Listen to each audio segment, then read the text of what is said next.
പാതിരാ പരിശോധനയും കള്ളപ്പണ ആരോപണവും മുഖ്യ പ്രചാരണ വിഷയമാക്കി പാലക്കാട്ടെ മുന്നണികൾ. ആരോപണം സാധൂകരിക്കുന്നതിനായി കൂടുതൽ CCTV ദൃശ്യങ്ങൾ പുറത്തുവിട്ടുകൊണ്ടാണ് LDFന്റെ നീക്കം.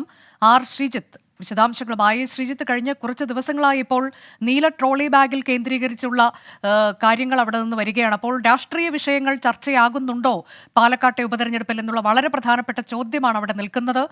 ഇന്നും കൂടുതൽ CCTV ദൃശ്യങ്ങൾ പുറത്തുവിടാനുള്ള നീക്കത്തിലാണോ CPIM? ഇതിൽ എന്തെങ്കിലും തരത്തിൽ അവർ പറഞ്ഞ ആരോപണങ്ങൾ സാധൂകരിക്കാൻ തെളിവുകൾ ലഭിക്കുമെന്ന പ്രതീക്ഷ അവർക്കുണ്ടോ?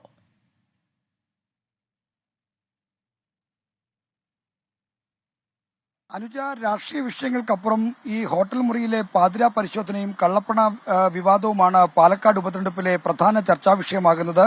മറ്റ് വിഷയങ്ങൾ ഒക്കെ തന്നെ ഈ വിവാദം വന്നതോടെ താഴേക്ക് പോയിരിക്കുന്നു. എല്ലാ മുന്നണികളും പ്രധാനമായും ശ്രദ്ധ കേന്ദ്രീകരിക്കുന്നത് ഈ ഹോട്ടൽ റെയ്ഡും കള്ളപ്പണ ആരോപണത്തിലുമാണ്. CCTV ദൃശ്യങ്ങൾ ഇന്നലെയും പുറത്തു വന്നിരുന്നു. ആ CCTV ദൃശ്യങ്ങളാണ് ഈ പുറത്തേക്ക് പോയ ട്രോളി ബാഗ് വെച്ച കാറിലല്ല UDF സ്ഥാനാർത്ഥി രാഹുൽ മാങ്കൂട്ടത്തിൽ പുറത്തേക്ക് പോയത് എന്ന കാര്യം വ്യക്തമായത്. എന്നാൽ രാഹുൽ മാങ്കൂട്ടത്തിൽ വിശദീകരിക്കുന്നത് താൻ പിന്നീട് കാർ മാറിക്കയറി പ്രസ് ക്ലബിന്റെ മുന്നിൽ വെച്ച് കാർ മാറി കയറിയെന്നാണ്. എന്നാൽ ഈ ഹോട്ടൽ സമുച്ചയവും ഈ പ്രസ് ക്ലബും ഒരു മതിലിന് അപ്പുറവും ഇപ്പുറവുമുള്ള സ്ഥലമാണ്. അതുകൊണ്ട് തന്നെ ആ വാദം എത്രത്തോളം നിലനിൽക്കുമെന്ന കാര്യത്തിൽ ഇപ്പോൾ തന്നെ CPI നേതൃത്വം ചോദ്യം ചെയ്തു തുടങ്ങിയിട്ടുണ്ട്. അത്തരത്തിൽ വിവാദങ്ങളും പ്രതിവാദങ്ങളും മുറുകുകയാണ്. UDF പ്രധാനമായും ശ്രദ്ധയൂന്നുന്നത് ഈ പാതിരാ ഹോട്ടൽ റെയ്ഡിൽ പ്രത്യേകിച്ചും വനിതാ നേതാക്കൾ താമസിക്കുന്ന സ്ഥലത്ത് ചട്ടങ്ങൾ പാലിക്കാതെ വനിതാ പോലീസ് ഉദ്യോഗസ്ഥർ ഇല്ലാതെ പരിശോധനയ്ക്കും റെയ്ഡ് നടത്തി അവർക്ക് മാനഹാനി ഉണ്ടാക്കി എന്ന കാര്യത്തിലാണ് ശ്രദ്ധയൂന്നുന്നത്. ഇന്നലെ തന്നെ സംസ്ഥാന പോലീസ് മേധാവിക്ക് കോൺഗ്രസ് നേതാക്കളായ ഷാനിമോൾ ഉസ്മാനും ബിന്ദു കൃഷ്ണയും പരാതി നൽകിയിരുന്നു. തെരഞ്ഞെടുപ്പ് കമ്മീഷനെയും പരാതിയുമായി സമീപിച്ചിട്ടുണ്ട്. ഇത്തരം കാര്യങ്ങളിലുള്ള നടപടിയാണ് UDF പ്രതീക്ഷിക്കുന്നത്.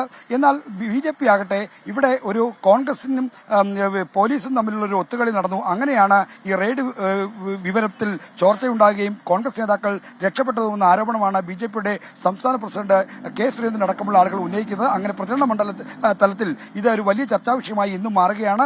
ഒരുപക്ഷെ കൂടുതൽ ദൃശ്യങ്ങളോ വിവരങ്ങളോ പുറത്തു വരാനുള്ള സാധ്യത ഇന്നുമുണ്ട്. എന്നാൽ ഈ നീല ട്രോളി ബാഗിൽ പണമാണ് എന്ന് സ്ഥിരീകരിക്കുന്ന ഒരു വിവരവും ഇതുവരെ പുറത്തു വന്നിട്ടില്ല. പാതിരാ പരിശോധന തന്നെയാണ് ഇവിടുത്തെ ഏറ്റവും വലിയ പ്രചരണായുധമായി മാറിയിരിക്കുന്നത്. ഇന്നും കൂടുതൽ CCTV ദൃശ്യങ്ങൾ പുറത്തുവരാനുള്ള സാധ്യതയുണ്ട്.